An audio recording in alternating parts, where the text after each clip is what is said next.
अस्सलाम वालेकुम students, class 8 subject general science. हम लोग पढ़ रहे हैं टॉपिक फोर्स एंड प्रेशर। कल हमने आपको समझाया कि फोर्स किसको कहते हैं, पुश और पुल। ठीक है, आज हम इससे आगे चलेंगे कि फोर्स जो है, जब भी हम लोग फोर्स अप्लाई करते हैं किसी भी सब्जेक्ट पर, जब भी हम लोग फोर्स अप्लाई करते हैं किसी भी सब्जेक्ट पर, तो वो फोर्स जो है वो उस सब्जेक्ट की या तो स्टेट ऑफ मोशन चेंज करेगी। क्या चेंज करेगी? State of motion. सबसे पहली बात, whenever a force is applied on any object, it changes the state of motion of that object. कैसे चेंज करती है state of motion of that object? For example, अगर हम किसी भी बॉल को किसी प्लेन सरफेस पर रखेंगे, ठीक है, उसको हम लोग थोड़ा सा पुश करेंगे, तो बॉल जो है ये मूव करेगी। मानो बॉल यहाँ पर पहुंचे, ठीक है।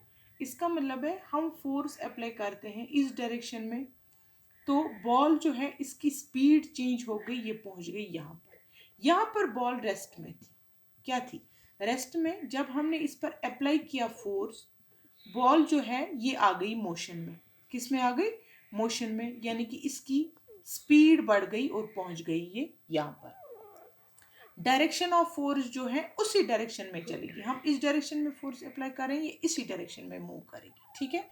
अब अगर हम इस बॉल को यहाँ पर हाथ से छुएंगे, ठीक है, इसको रोकने की कोशिश करेंगे, ये बॉल जो है ये रुक जाएगी। यहाँ पर मैं दिखाती हूँ, यहाँ से मैंने इसको हाथ के जरिए से रोकने की कोशिश की और ये बॉल रुक गई, यानी कि ये फिर से रेस्ट में आ गई। फिर से किस में आ गई? रेस्ट में।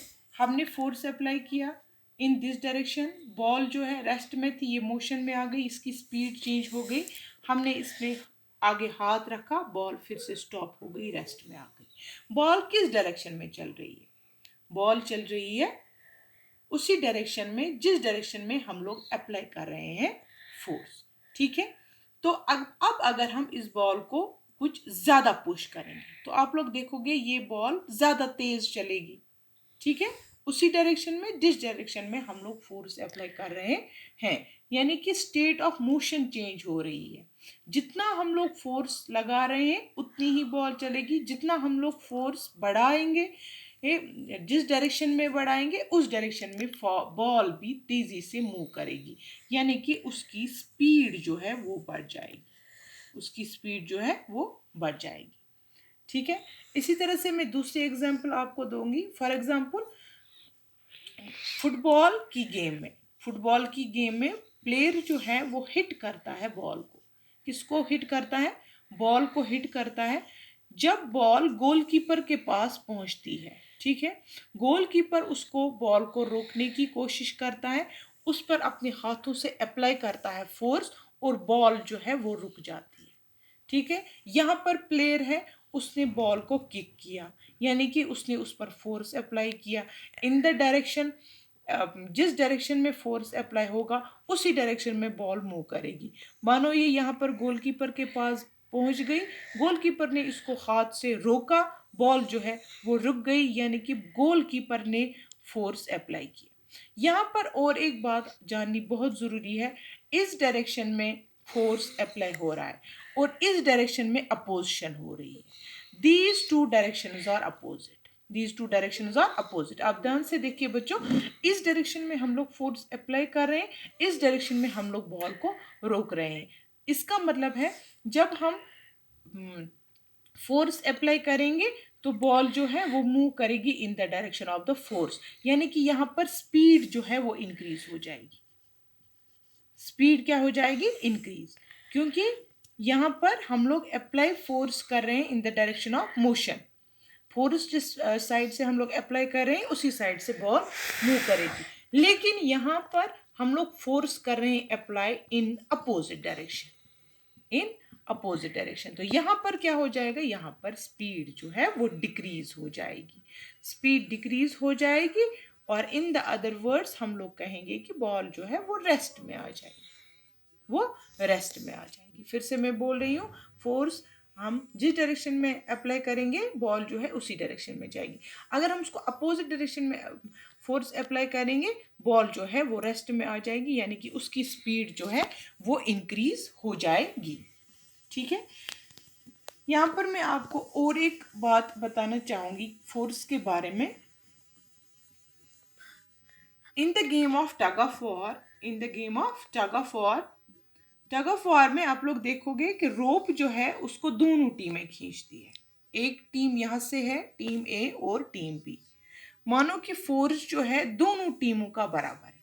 ये भी रस्सी को इस खींच रहे हैं और ये भी रस्सी को खींच रहे हैं, दोनों पुल कर रहे हैं। ठीक है, अगर फोर्स जो है टीम ए का बराबर होगा फोर्स ऑफ टीम बी, यानी कि जितना फोर्स टीम ए लगा रही है उतना ही फोर्स टीम बी लगा रही है, आप मुझे बताओ कि नेट फोर्स जो है वो अप्लाई यहाँ पर कितना होगा।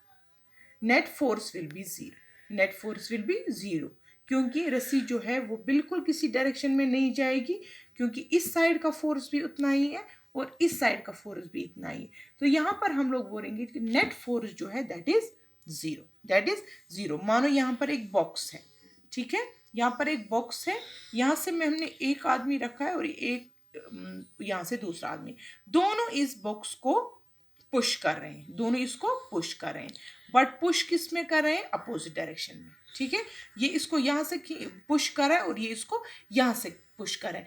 अब यहाँ पर देखना है कि बॉक्स कहाँ जाएगा, कहाँ जाएगा बॉक्स, बॉक्स उसी तरफ जाएगा जिस तरफ फोर्स कम होगा। मानो बी का फोर्स जो है दैट इज 20 और ए का फोर्स जो है दैट इज 10, तो बॉक्स किस साइड मूव करेगा, इसका फोर्स ज्यादा है, ये ज्यादा ताकत लगा रहा है, ज्यादा पुश कर रहा है, बॉक्स जो है वो मूव करेगा इस साइड। तो यहाँ पर हम लोग ये कह सकते हैं कि यहाँ पर फोर्स जो है वो हम लोग डिफरेंस करके निकाल सकते हैं, डिफरेंस करके निकाल सकते हैं हम लोग। यहाँ पर नेट फोर्स जो है वो होगा 20 - 10, 20 - 10 दैट इज 10।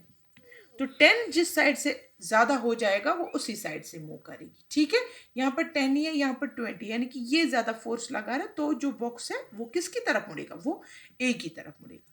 ठीक है, तो यहाँ पर आप लोगों को बच्चों जानना ये बहुत ज़रूरी है कि हम लोग फोर्स की स्ट्रेंथ जो है वो हम एक्सप्रेस करते हैं इन मैग्नीट्यूड्स, इन मैग्नीट्यूड, ये आप लोग याद रखना, फोर्स जो है that is expressed in magnitudes. फिर से मैं रिपीट कर रही हूँ, हमने पहली प्रॉपर्टी पढ़ी कि फोर्स जो है that change the state of motion of an object. जितना हम लोग किसी ऑब्जेक्ट पर फोर्स अप्लाई करेंगे उतना ही वो तेजी से जाएगा, जितना हम लोग उस पर फिर अपोजिट डायरेक्शन में फोर्स अप्लाई करेंगे वो ऑब्जेक्ट या वो बॉडी जो है उसका फोर्स जो है वो डिक्रीज हो जाएगा, वो या तो रेस्ट में आ जाएगी या फोर्स उसका कम हो जाएगा और वो रेस्ट में आ जाएगी। यहाँ पर मैंने आपको बोला कि अगर दोनों साइड का फोर्स बराबर होगा तो ऑब्जेक्ट जो है that will not move, net force उसका जीरो होगा। तो जिस साइड से फोर्स कम होगा, जो अपोजिट साइड होगा, अगर उस साइड का फोर्स ज़्यादा होगा तो जो ऑब्जेक्ट है वो उसी साइड से जाएगा जिस साइड से फोर्स कम होगा। यहाँ पर हम लोग नेट फोर्स जो है वो कैसे निकालेंगे, वो हम दोनों फोर्सेस का डिफरेंस करके निकाल सकते हैं। तो ये जो है पहला जो है state of motion of an object, ये आप लोग घर में अच्छे से कीजिएगा, तो इसको अच्छे से लर्न कर कीजिएगा। अल्लाह हाफिज़।